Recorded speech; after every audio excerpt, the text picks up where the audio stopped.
Saving for a new house in the UK can feel like moving targets every time you think about it. Within a blink, a new cost will just show up.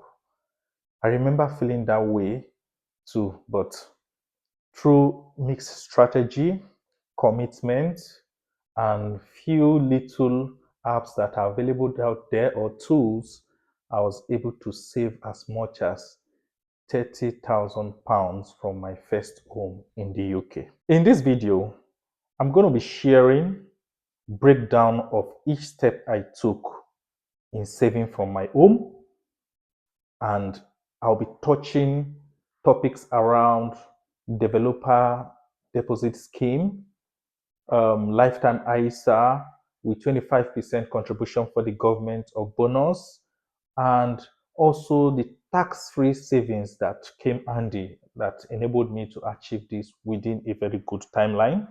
So you can do same if you're just starting small. I will also walk you through a real life example using 270k worth a house, share how I used Moneybox, and also help you understand what counts as a public fund, especially for those that are currently on visas. If you're new here, welcome to this channel. I share content on finance, investment, and career with practical guide on how you can actually use them. So hit the subscribe button, like this video, and if it helps you, drop a comment or questions. I would make sure to reply every comment that drops or comes up. The first saving options I'll be talking about in this video is new build scheme. This is one of the most straightforward, easy way to boost your deposit, and in this case, you find developers that provide some kind of support in the form of contributions to support your house buying process. This, of course, is particularly for those buying a new built house. Like I mentioned, it's a new build scheme, and in this case, the developer contributes 5%, which will match your own 5% whenever you're going for a house. An advantage of this savings approach is automatically gives you the opportunity to have 10% deposits, and with 10% deposit, there are higher chances that you're going to get a very good mortgage rate. And it's always good to ask the developer if they have any kind of offer, any deposit scheme, so you can actually key into this as part of your house buying process. I'm going to be sharing a practical example of how this works. For example, if you're going for a house, let's say the house is worth £270,000, you, the buyer, you're going to bring 5%, which is 13,500, while the developer on their part would contribute another 5%, which is another 13,500. So in total, you're having a total of what? £27,000, which is 10% the amount. Looking at this, it gives you a good leverage, because on your part, in terms of savings, you're not thinking of, oh, I should be contributing as much as 10% directly from my end, but however, you're leveraging support from the builder to be able to achieve this. And just to add, if you're also able to, let's say, save as much as 10% and the builder is giving you 5%, here you'll be looking at 15%. And mind you, it's very important to note that the higher your deposit, the better the rate you're going to get from lenders, and the lower the amount you're going to be paying as repayment for your mortgage also on a monthly basis. So the second saving options I'm going to be touching now is lifetime ISA. Lifetime ISA is an individual savings account you can use to save money for your first home, or you save money for later part of your life at retirement and all. And usually, this options are available majorly for first time home buyers, and usually the government contributes 25% to any amount you're able to save on a yearly basis. And um, for example, if you're able to save 4,000, looking at the financial year, April, for example, April 25 to April 2026 constitutes a financial year. If you're able to save as much as £4,000, that would give you a contribution of 1,000 from the government. Mind you, this money is coming for free as another additional 1,000 to what you have saved over the year. And if you keep running this in a period of 2 years, you're getting 2,000 added to what you have automatically. That contributes so much to helping you buy your home real quick. Just wanted to share a bit of my practical experience with this. When I came into the country, I quickly opened this account.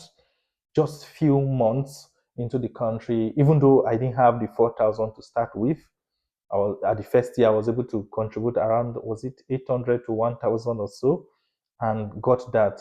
And this account is an account that has to be active for at least 12 months before you can use it to buy a house or so. So it's always good to start, and the time to start, I would say, is to start now. The earlier, the better. And if you have watched up to this point and you've not subscribed to this channel, what are you waiting for? Kindly hit the subscribe button. ISA, very interesting, very good for first time buyer. However, it has some rules that you need to follow. And I'm going to briefly share some of those rules. First of all, you need to note that this is only for first time home buyer. And secondly, when you're going for this house that you're buying, it's going to be strictly for residential property. And the third point to note in terms of the rule is if you're getting a property, the property has to be at certain value. And the standard is the property has to be at least, it has to be 450,000 and below. Um, I've mentioned this earlier, where for an account to be used or valid for buying a home, the account has to be active for at least 12 months. And just another piece I needed to add, it's also a rule which is very important, is at any point, if you withdraw this money for any other purpose aside buying this house or for retirement purpose, you're going to be fined 25%. And imagine if you're fined 25%, what that means is automatically you're losing even beyond, you're going to be losing even part of the amount of money that you have contributed. So you need to be sure that you're ready for this and be prepared. But of course, it's always a very good thing to do if you're going for your first home. And lastly, it has a limitation for age. In terms of age, it's valid for people between the ages of 18 to 39 years. Some people may have this misconception, this thought to say, okay, I'm on visa and part of my visa situation says I shouldn't have access to public funds. I just want to use this opportunity to let you know that lifetime ISA is not considered a public fund.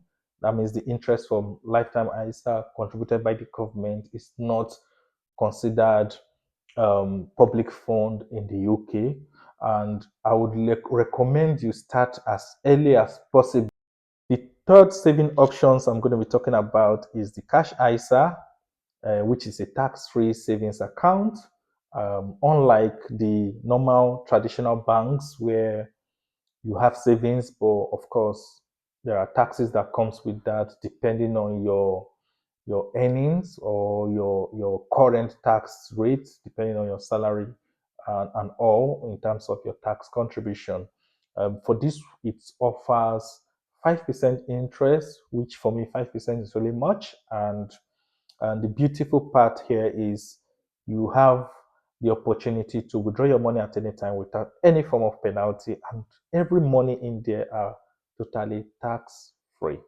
I'm going to give you a quick breakdown of your ISA allowance for each year. For each year, you have £20,000 as an allowance. And out of this £20,000, for lifetime ISA, you can do a maximum of £4,000 and you're left with £16,000. This £16,000 can be used in two ways. Either you put it into your cash ISA or stock and shares ISA. And for you to use the ISA, you could explore looking into providers such as Bloom, Monzo for high interest cash ISA. The fourth saving option I'm going to be talking about is high yield savings account. If you have exhausted your ISA limit, you have maxed it out for the £20,000, just like I shared earlier, you can now switch to using high yielding accounts. And this, I would advise you explore online banks for this because, of course, they offer more interest compared to the normal traditional banks we have. You can have as much as over 3.5 to 4.5% for these accounts. One thing to note is that this tax comes with certain condition. For example, people are on basic rate taxpayer, for instance, those that earn £50,000 and below, they get 1,000 interest-free tax, while those that are high taxpayer, like individuals whose salaries are above £50,000, gets 500 tax free interest. So it's always good to have that in mind whenever you're planning or going for this. But however, I would just want to re-emphasize that combining these with other accounts can actually help you speed up your deposit growth. So this is exactly how I saved for my first home.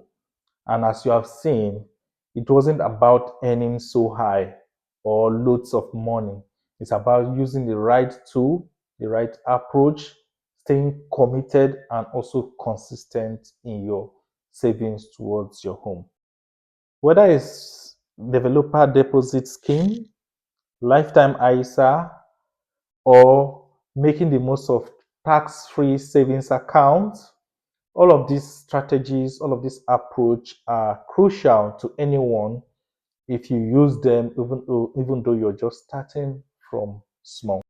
If this video helped you to have a bit of more confidence about savings for your first home, give it a thumbs up. It will really help more people to find this content. And if you haven't already subscribed to this page, kindly do so. I'm going to be sharing more practical tips, ideas on finances, career, investing, and I've got loads of many more videos to come. And if you've got any question regarding savings, kindly drop it in the comments. I would happily respond. Thank you for watching and see you in my next video.